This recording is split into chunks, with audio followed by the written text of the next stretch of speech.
Welcome, Fern.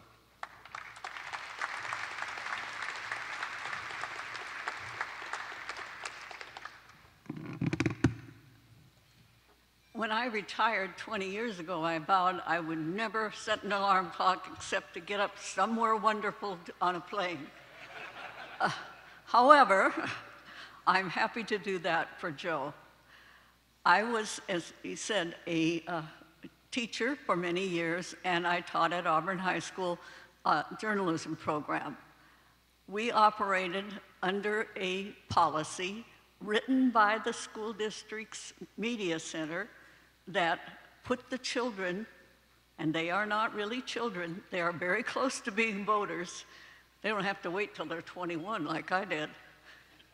Anyway, they run the newspaper, and so long as they are following professional standards, our policy was that if they weren't sure that they could print something, usually it was, should they use a name or should they say, one junior girl said, they would call the editor of the local newspaper, and the newspaper editor would tell them whether they would print it, and if the local newspaper would print it, then my students would print it.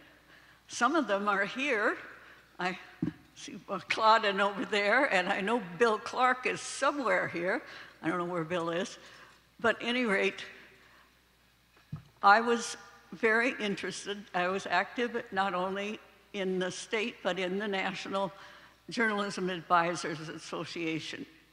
And in 1992, we first started working on getting a bill passed that would make every district have the kind of policy Auburn had, where the students work together to, it's a sellable skill to work together as a team to produce a product on a budget and on a timeline. Now, many of you who have businesses, that's exactly what you want your workers to do.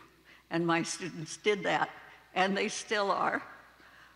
We tried since 1992 to pass a bill that would mandate that every school put the students in charge as long as they were using professional standards of libel and, eliminating all the legal things and had ethical standards as well. We would introduce it every few years again, and it would die in this committee, or it would pass that house and then die in the other house. And I found out that the Rules Committee has nothing to do with rules, and so on and so forth.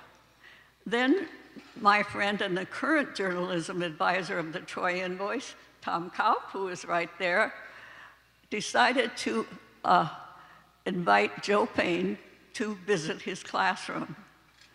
Joe came to the classroom, saw how it worked with the students in charge and how much more the students were learning about how media works and its importance in a democratic society.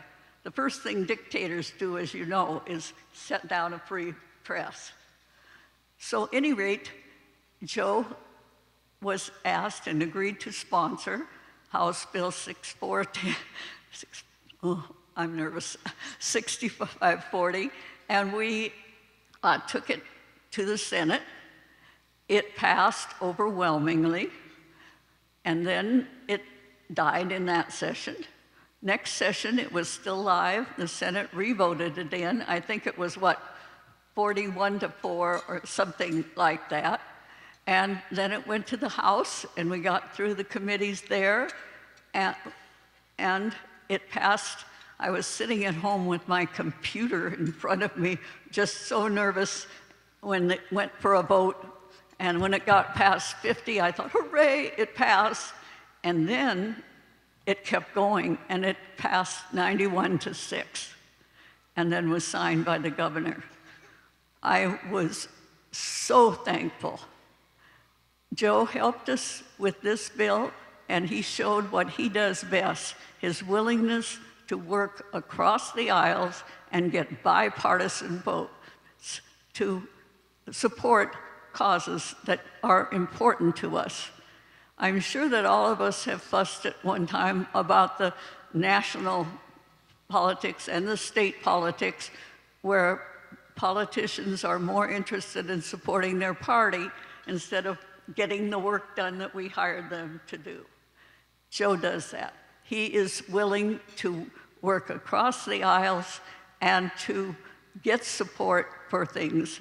He gave us great advice, and his staff was supportive as well. And so I am so grateful. Now, as most teachers, I have been a lifelong Democrat. However, I will always support Joe Fain because he gets things done. Thank you.